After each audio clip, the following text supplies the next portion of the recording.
Cina telah melarang ekspor beberapa barang yang mengandung mineral penting ke AS sekaligus memperketat ekspor sejumlah barang lain. Langkah ini dilakukan setelah AS memberlakukan pembatasan pada industri chip Cina sehari sebelumnya. Melansir Reuters, berikut ini adalah senjata dan langkah lain yang menurut analis mungkin diambil otoritas Cina untuk melindungi kepentingan Cina dan perusahaannya.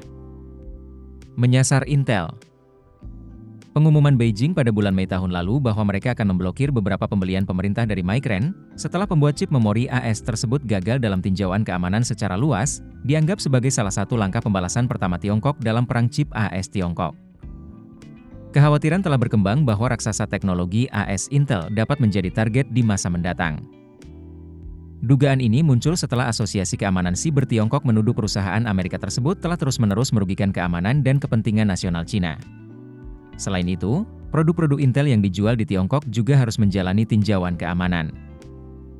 Intel adalah salah satu penyedia chip terbesar yang digunakan dalam perangkat elektronik termasuk komputer pribadi dan server tradisional di pusat data di Tiongkok. Perusahaan tersebut menerima lebih dari seperempat dari total pendapatannya dari Tiongkok tahun lalu. Mempersulit pengurusan bea cukai. Tindakan pembalasan juga dapat terjadi melalui saluran lain. Kamar Dagang AS di Tiongkok dalam beberapa tahun terakhir mengeluhkan perusahaan-perusahaan AS yang menghadapi meningkatnya masalah seperti pengurusan bea cukai yang lebih lambat dan lebih banyak inspeksi pemerintah selama masa-masa meningkatnya ketegangan seperti Perang Dagang AS Tiongkok. Undang-Undang Anti-Sanksi Asing.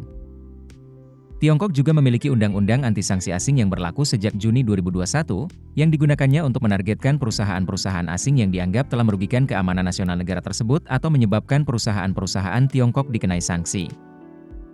Ketika produsen pesawat nirawak AS Skydio dikenai sanksi berdasarkan undang-undang tersebut pada bulan Oktober, hal itu dengan cepat memutus pasokan baterai perusahaan tersebut, menurut Financial Times.